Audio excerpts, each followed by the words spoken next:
Hi, Angela. Hello, welcome to the gallery. I'm Angela King, and we are here at 241 Royal, right before Carnival.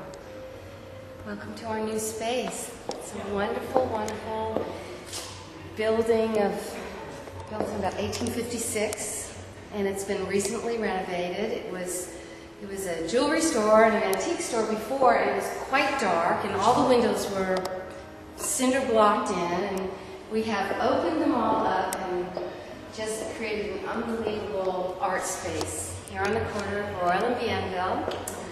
I show about 25 artists, and it's a group exhibit at this point, and many of my artists are from the States, but I have quite a few European painters. This painter here is Richard Currier, and he is from Florida, and paints a surrealistic style of fruit and flowers and more.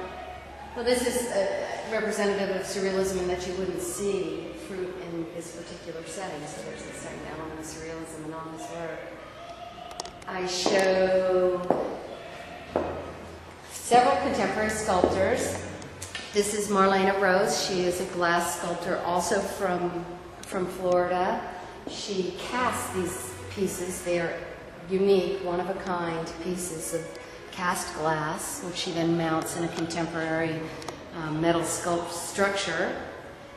All found objects that she places into the mold and then pours molten glass with glass color in the molten glass and creates these incredible, beautiful sculptures. We have Frederick Hart, who is a national and internationally known sculptor. He sculpted the tympanum of the National Cathedral in Washington. The entire front of the cathedral is his. As a matter of fact, this is just I can give you a quick look at an image. This is the cathedral. And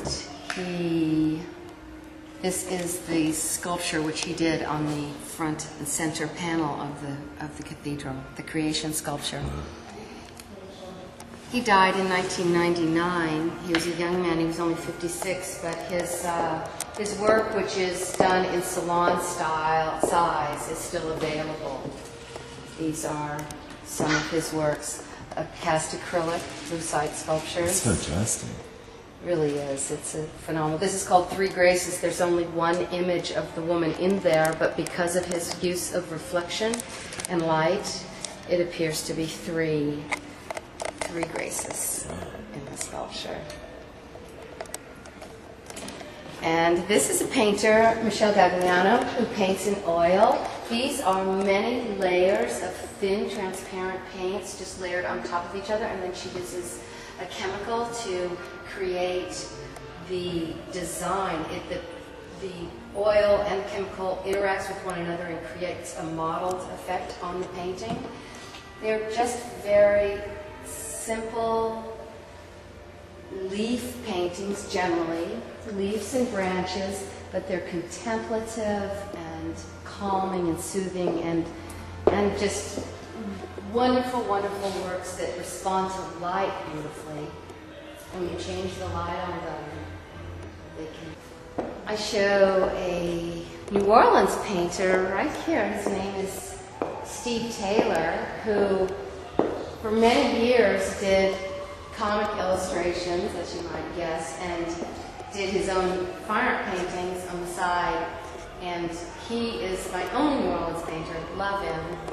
Does wonderful, fun, amusing, but often poignant. He did this painting just around the time that he did it when he was evacuating from the city for Katrina.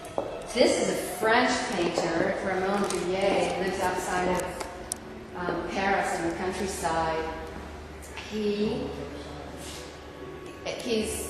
This actually is a little image of him there in the clouds of Ramon. He paints very slowly and very, very meticulously. His work takes a long time. Maybe in a year he might create 4 paintings this size in a year. And you can imagine it's very time-consuming, and if you look closely at these paintings, they're very, very finely executed. He does one monumental work a year, and his monumental works are generally about 7-8 feet long, and they have all sorts of things going on in them. They have often he does a building structure in the background of the painting, and he'll paint the entire thing, and while he's doing that, over the whole year that he's creating his painting, he's coming up with the idea of who the characters are that are going to be in the paintings, and he'll create them in pencil. So all of these drawings are generally part of a painting that is yet to be executed, but he'll create them while he's doing his monumental work and fold them all together to create these unbelievably fabulous, huge paintings. And he's done 40 of them. He's been painting for 40 years. He's done one a year. And we were going to have his 40th year exhibition on Halloween after Katrina. The entire exhibit was there in France and getting ready to ship, actually, right about the time. And I had gathered paintings, and so we weren't able to have the show. However, still, his collectors, knowing the quality of his work, we placed the entire show, including his monumental work, from that exhibit. This was a painting that came right around the Katrina, which was just an unbelievable thing because he had painted it before Katrina. It was part of the show. And these are regional painters. They're two painters, paint together. Their names are Marion and Gary Patterson. They've been mostly known for their jazz musicians. There's quite a few. I have a big Elvis in the back, but this is what they're known for. At every Jazz Fest we have a wonderful exhibit of all of their jazz paintings. But what they do in addition are these abstracts, and that came from looking at these paintings and seeing these wonderful backgrounds. And I asked them once, could you leave some people out occasionally and paint abstracts? And this was the result, and people love them. They're fantastic paintings. They're beautifully executed, and we've placed many, many of those as abstracts are coming back into fashion.